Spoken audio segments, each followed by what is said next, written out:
Welcome to the Emerging Temple broadcast for October 1st, 2019. I am Michael Obeya, and I will be your guide for the rest of this broadcast.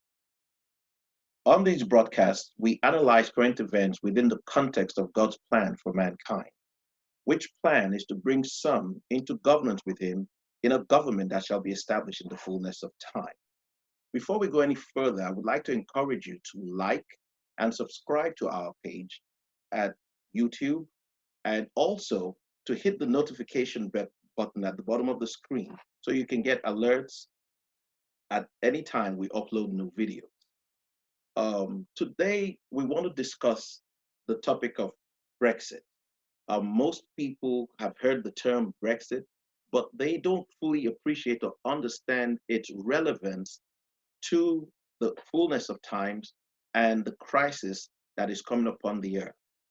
Very few people are aware that the British military has been preparing for months now for the possible breakdown of law and order, not only within Britain, but also in the rest of Europe. What does this portend for us? Why do we need to understand these things? And if these things are going to come, what do we do? How do we know what to do?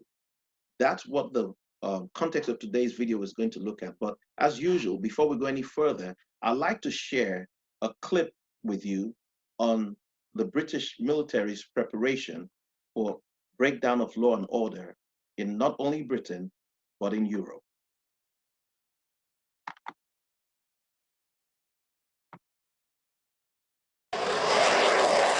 Launching airstrikes against Islamic State from a base in Cyprus.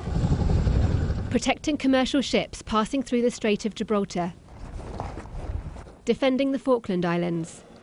Key tasks carried out by Britain's armed forces that could be affected if a no-deal Brexit obstructs the flow of supplies to troops overseas. To counter the risk, the Ministry of Defence has started stockpiling extra food, fuel, spare parts and even ammunition. It is important for the country, very important, yes. For the general who commanded British forces to victory against Argentina in the Falklands, it's sensible military planning. Without ammunition, without food, the whole thing comes to a grinding halt. And logistics actually, in the Falklands War, tended to drive the way the war was fought, and many of our plans revolved around, could you actually do it logistically? This small port, used by the military in Southampton, offers a guaranteed route for supplies in and out of the UK if commercial ports experience delays. Teams trained in handling freight could help transport extra material to Gibraltar and Cyprus if required. A number of military personnel have already been moved from their normal jobs to focus on no-deal preparations.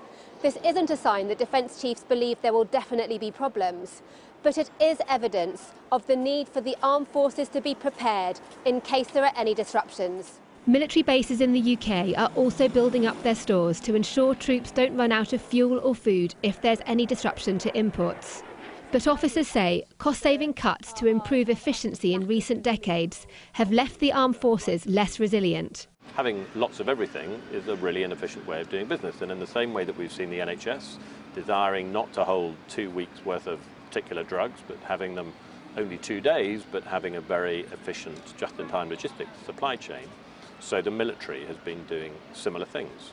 That means that when there's a bit more doubt and you need a bit more flexibility, you have to grow a bit of fat on the bones. A spokesman said a limited range of supplies have been bought as part of the MOD's contingency planning. So friends, you've been hearing about Brexit, Brexit. But how often have you heard that Great Britain is preparing its military for the breakdown of law and order? Now, this is whether or not they do carry out Brexit. I want to say from the offset, this video is neither for or pro-Brexit or anti-Brexit. That's a political statement. We're only trying to get the people prepared for what is coming and what you're not being told about in the popular press. And even when you are being told about it, the total picture of how it affects you, as described in the Word of God, is not made available to you. And that's the purpose of this broadcast. Let's take a look quickly at another clip that actually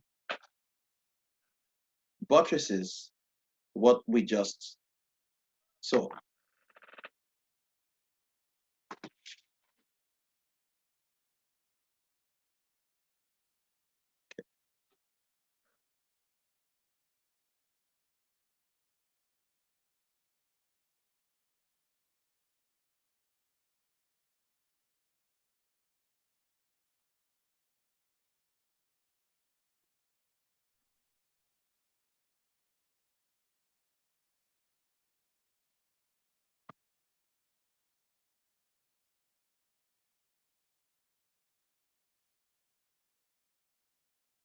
Snow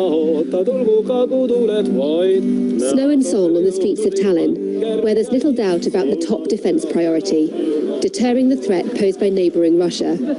Britain's armed forces play a role in this as part of a NATO mission. But planning for a possible no-deal Brexit is taking up more and more of the military's time. The Estonian foreign minister is confident his allies will rise to the challenge.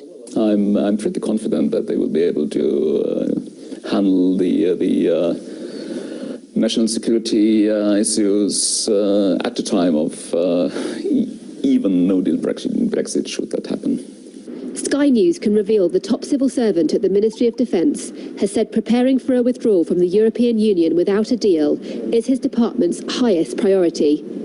In a letter, Stephen Lovegrove told officers and civil servants to implement the remaining elements of their no-deal plans without delay. Details of the military's contingency preparations include selecting around 3,000 soldiers who'll make up most of the 3,500 military personnel ready for no-deal duties. Some of these troops could already be on alert to respond to a military crisis overseas. Military facilities might be required to store freight or accommodate extra personnel. And the return of more than 6,000 soldiers and their families from Germany could face disruption, though the MOD says there are currently no delays. It's understood the armed forces will conduct a number of war games to test their readiness for a no-deal Brexit in the coming days, while also continuing to defend the UK and its allies from security threats. Personnel are due to travel here to Estonia this summer to take part in a joint expeditionary force exercise. That plan will go ahead even if troops are still needed back home to deal with Brexit issues. The strain could show, however, if the UK is forced to face multiple demands at the same time.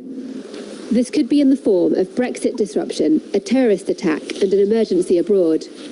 The Ministry of Defence says plans are being prepared to ensure a no-deal Brexit doesn't affect the military or its commitments, including in Estonia. Mr Lovegrove's letter, however, reveals some areas of MOD work may have to be delayed.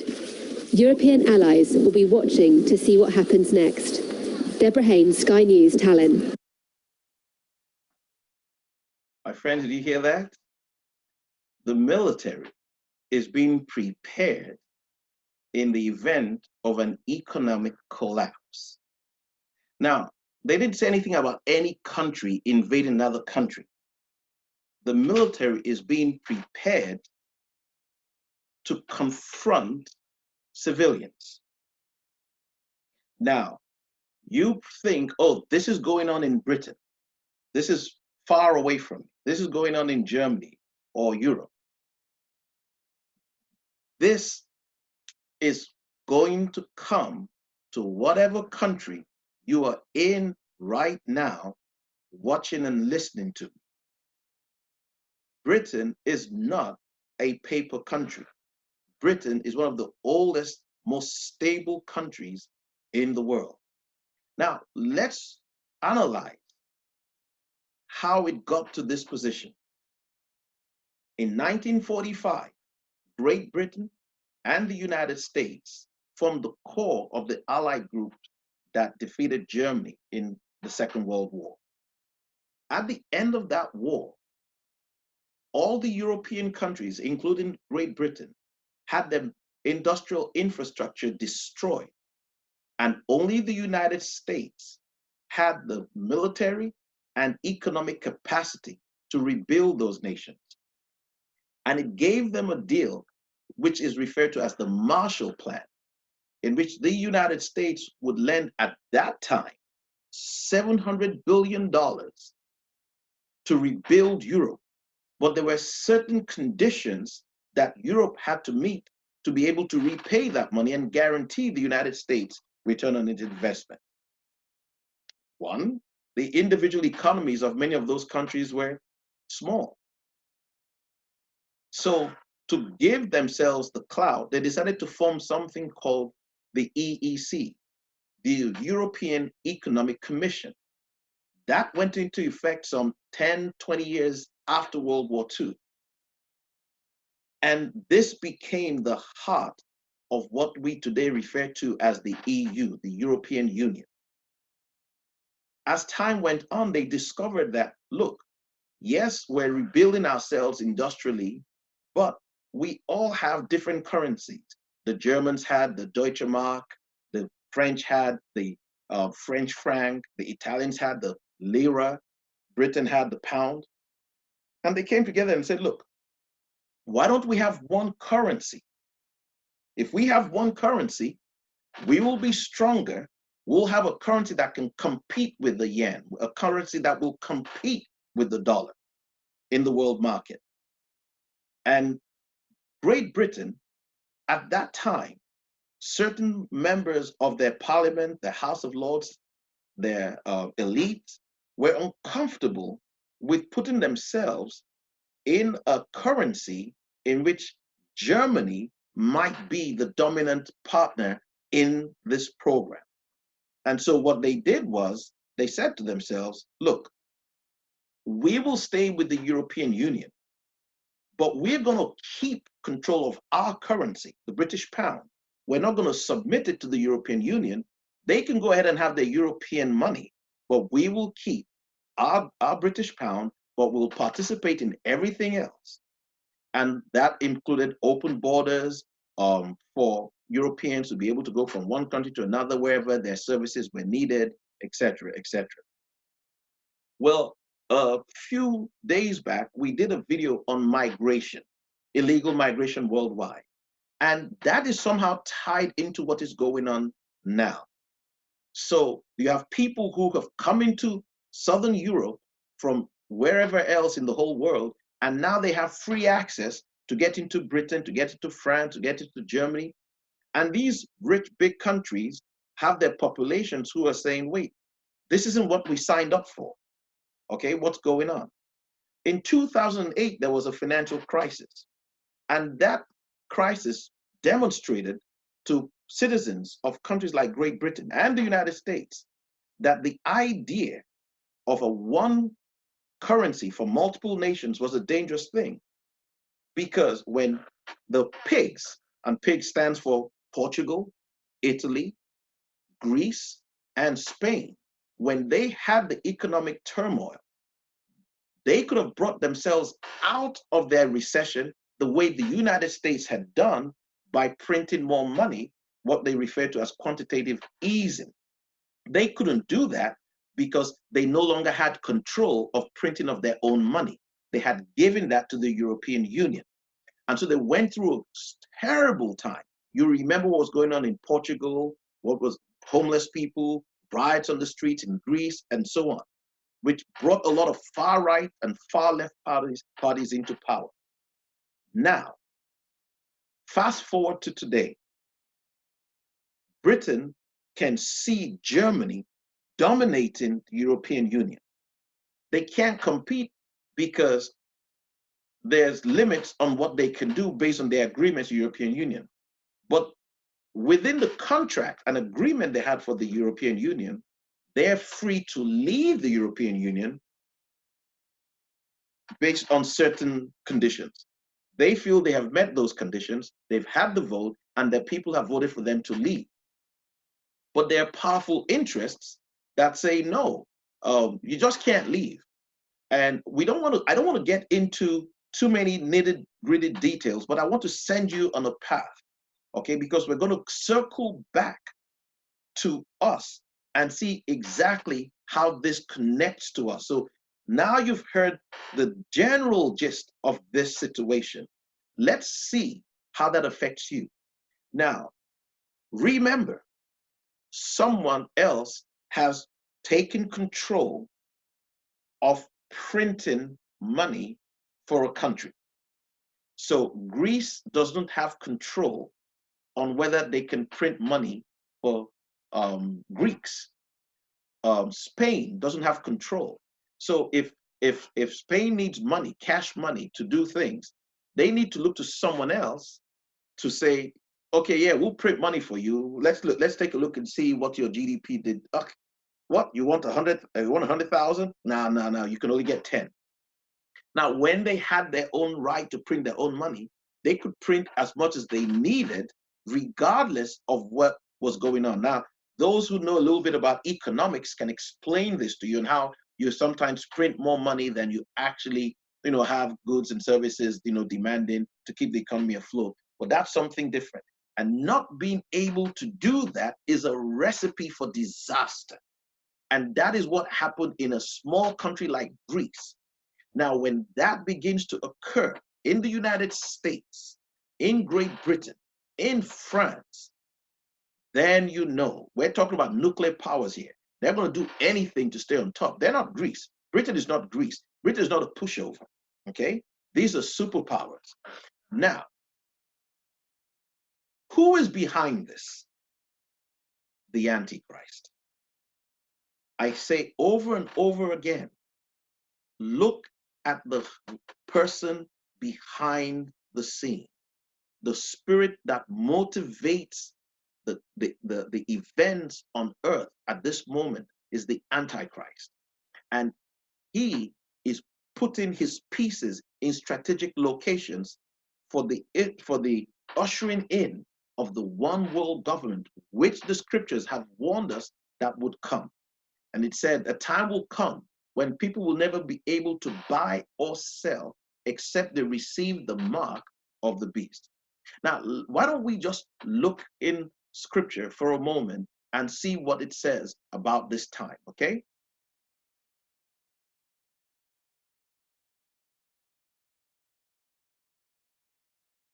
And this is going to be from the book of the Revelation, chapter 13, from verse 1 to 18. I'll read that for you, okay? And the Revelator says, and I stood upon the sand of the sea, and I saw a beast rise up out of the sea, having 7 heads and 10 horns. This is all figurative. Okay, we're talking about the Antichrist here. And upon his horns 10 crowns, and upon his heads the name of blasphemy. And the beast which I saw was like unto a leopard, and his feet were as feet of a bear, and his mouth as the mouth of a lion. And the dragon gave him power. The dragon is Satan. So this beast is not Satan. He is someone or a system or a people who receive power from the dragon. Well, how do we know the dragon is Satan? Because in some other part of scripture, it does tell us that clearly, that the dragon is the old serpent, the devil, okay? But here, he is giving his power to someone because he needs that someone or that organization or that group of people to execute his agenda. And those people or that person or those institutions are what we call the Antichrist, okay? Verse 3, and I saw one of his heads, as it were, wounded to death, and his deadly wound was healed. Talking about the beast now. And all the world wondered after the beast. That means everybody in the world is astonished at the beast. And look, don't be having pictures in your mind of some grisly, gigantic bear like King Kong, and you can stay in China and he's in America, and you can see him from. No, nothing like that, okay? This is very subtle, but God's using imagery to get across to you things that are happening around you and I right now. But if you don't have insight, you can't understand and you can't be prepared. And that's why Emerging Temple is here, to get you to understand that you can use scripture to see and interpret things that are going on around you so you're not taken by surprise. Like Jesus said, he said many of them were asleep when the flood came and they didn't know until he came and took them all away. Okay, we want to keep you awake. Verse 4, says, and they worshipped the dragon, which gave power unto the beast. That means we were worshiping Satan. Okay. Now you might say, I'm not worshiping Satan. I'm not saying I don't do this. I don't drink. No, no, no. But when you wake up in the morning, what are your cares? Are you is your number one care what your conscience and relationship with God is? Or is it more money, more money, more money? Is it, oh, I gotta go, I gotta get that new Nintendo game. Oh, I gotta get that new car, or I gotta get that new dress. Or is it, I gotta get back at this person? What is it that you spend your life worrying about? Whatever that is what you worship. Okay? Verse 4 says, and they worshiped the dragon, which gave power unto the beast, and they worshiped the beast. At your job, you want to keep that position. You're a married woman, and some guy comes and talks to you or touches you in a way he shouldn't, or because you want to keep the job, you keep quiet. You want everybody to see you like, oh, you're doing really well. You're moving up in your career in the quote corporate world. Okay, or you're a man, you're in a position of authority, and you've been entrusted with something like to look after the company's money or government money, and you're siphoning that and putting it in your pocket. You're worshiping the beast. He has put you in that situation where you have lusted and wanted things that are beyond your reach, and now you're willing to do anything, sell anybody, give up anybody, betray your friends for a morsel of bread. Verse 5. Oh, sorry, verse 4. I'll take from the middle. It says that they worship the beast, saying, who is like unto the beast? Who is able to make war with him? Listen, man, the almighty dollar. Who can do anything without money? Money, money, money. What can we do, man? You got to work for that money. Yeah? Money, he said, money talks, and fill in the blanks. You're worshiping the beast. Verse 5. And there was given unto him a mouth speaking great things and blasphemies, and power was given unto him to continue for 42 months. That's 3.5 years. Okay? Let's move on. And he opened his mouth in blasphemy against God. By the way, I want you to take the 42 months there, both literally and figuratively, and in some other video, I'll explain why I said that, but let it go down for the record. Verse 6, and he opened his mouth in blasphemy against God, to blaspheme his name and his tabernacle and them that dwell in heaven. Verse 7, and it was given unto him to make war with who? The saints. Listen, saints here is not talking about the people that have died and gone to the sky. It's talking about those of you who have chosen to live righteously and put your faith in the name of Jesus Christ. Those are the saints. And he's making war with you, okay? And you're finding yourself trying to live according to what you know your inner nature is. Now, remember, being a Christian is not about being good. It's about being the new nature that you have received. And he's making war against you. He's making things difficult for you to be that person, to be that thing you want to be, okay? And that's what's going on right now. So when he says it made war with the saints, and to overcome them, and power was given him over all kindreds and all tongues and all nations. Boy, the beast is in total control. Look left, look right, look in China, look everywhere. Everything right now seems to be at a standstill. The beast has total control of the world.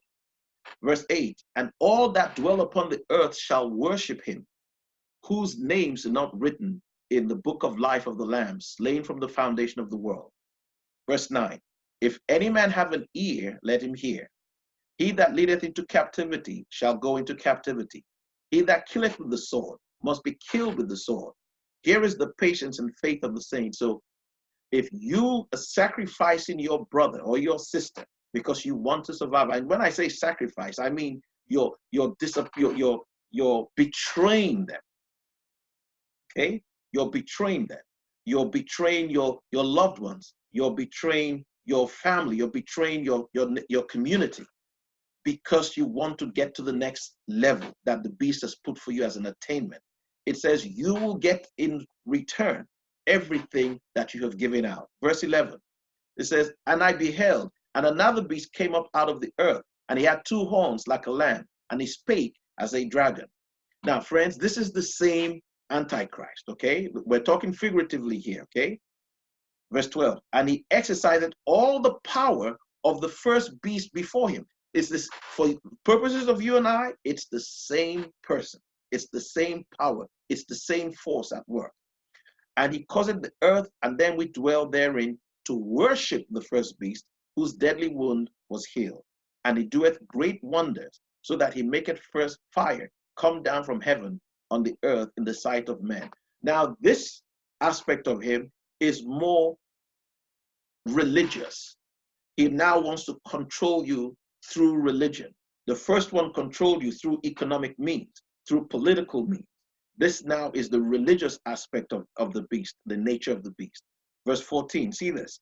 And he deceiveth them that dwell on the earth by the means of those miracles which he had power to do in the sight of the beast, saying to them that dwell on the earth that they should make an image to the beast, which had the wound by sword and did live. Okay? And you see people all over claiming to be preachers, and they're telling you, you need to get the next private jet. Some people might be in a different religion, and they're being told, you know, you kill these people and you'll make it to heaven. There's all kinds of deception that is going on. And it's this beast, this Antichrist, that is operating through these religious people to take you down as well. And the scriptures are showing you what they're up to.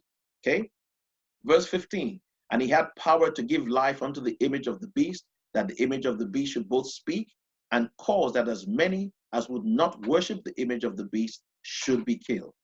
And he causeth all, both small and great, rich and poor, free and bond, to receive a mark in their right hand or in their foreheads. That means in the way you act and in the way you think.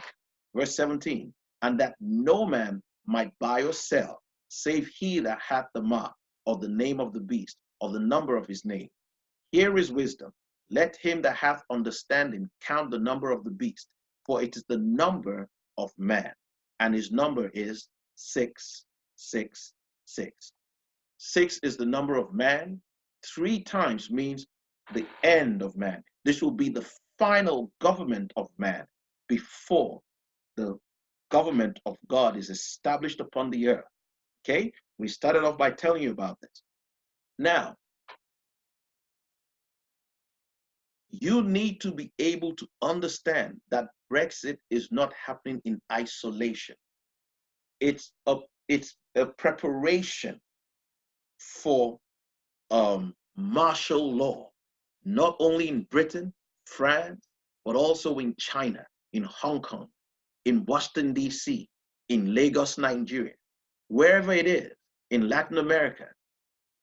There's going to be all kinds of excuses why our society should be militarized, okay?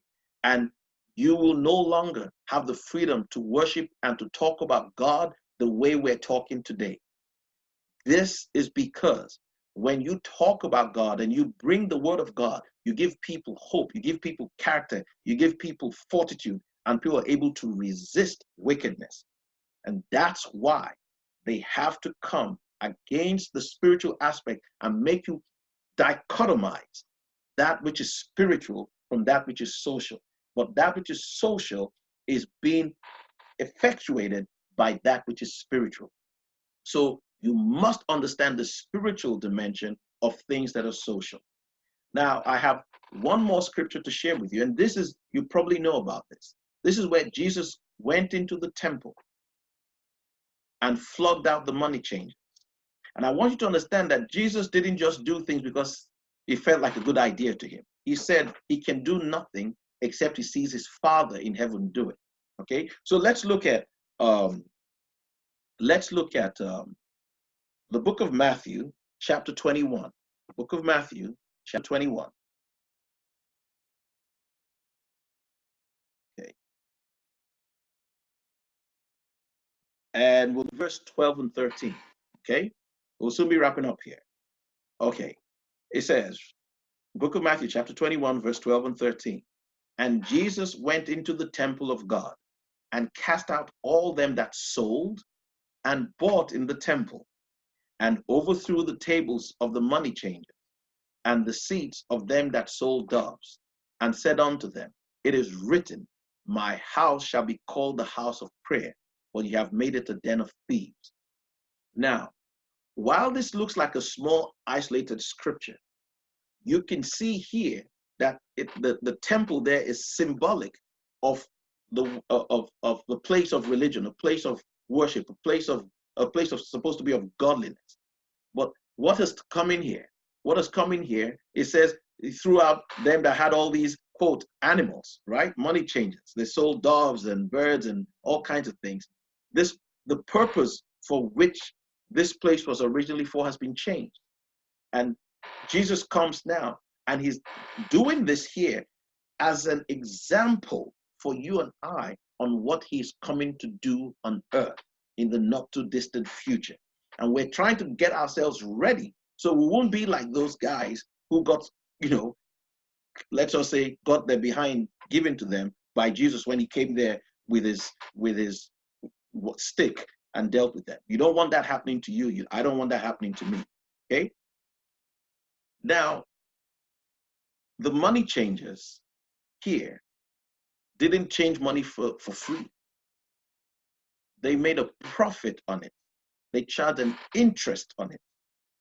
And do you know, friends, that God actually speaks against charging interest for money? God speaks against it over and over and over and over again. We never listen. That's why now you can't pay your student loan. That's why now you can't pay your mortgage. That's why now you can't pay for many things. Why? Because of interest upon interest upon interest upon interest, something God said never to do. In fact, God was so kind. He said, you know what? Every 7 years, I don't care whether you charge interest or you didn't charge interest. I'm going to wipe out everybody, wipe out all debts. Do we do that? No. You have debts that can last 100 years, okay, 200 years. You have countries in Africa that are rich with natural resources, but they signed agreements to buy things on interest, and the interest now are so large, they're so far behind, the countries have been sold, okay? So the whole world, nations and individuals, we are all now under the thumb of the Antichrist because he is now in control of what we worship and need the most: money, money, money. And what you're seeing going on in Britain now is the debt that the world owes and the situation of people, and people no longer want to live in that under that kind of situation. They think the answer is for them to do Brexit, for them to do this, to do that. All that is not, whether there's Brexit or no Brexit, is not going to save anybody there. What will save you is an appreciation of the love of God as expressed in the death and resurrection of the man called Jesus Christ, who is with you right now and willing to step in on your behalf. And by the way, he can give you money if that's something you do need. But even without money, he can get you to wherever he needs you to be without money. You no longer need to sell anybody. You no longer need to sell away your husband or your wife or your children or your brother or your sister or your country. I want to encourage you. I want to encourage you, wherever you are right now, to take these broadcasts to your friends, to your family, to your neighbors. Share it with them. Share it on your Facebook page. Let people be alerted that that time has come. And this word is going out by the grace of God to save many people. And it's within your power to get these messages that we're broadcasting out to them. There might not be a second chance for someone that you're obligated to, for someone that you love. Well, friends, once again, I want to thank you for your time. I want to encourage you once more to go to our page, like, subscribe to our channel, hit the notification bell at the bottom of the screen so you can get notified every time we upload a new video. I also want to encourage you to go to patreon.com, where you can seek our handle, search for our handle, Emerging Temple, and you can support us and help get this work and this word out there. Once again, I thank you for your time. I look forward to speaking with you again tomorrow. Remember, we broadcast every day and upload a video every day here from Emerging Temple. Thank you.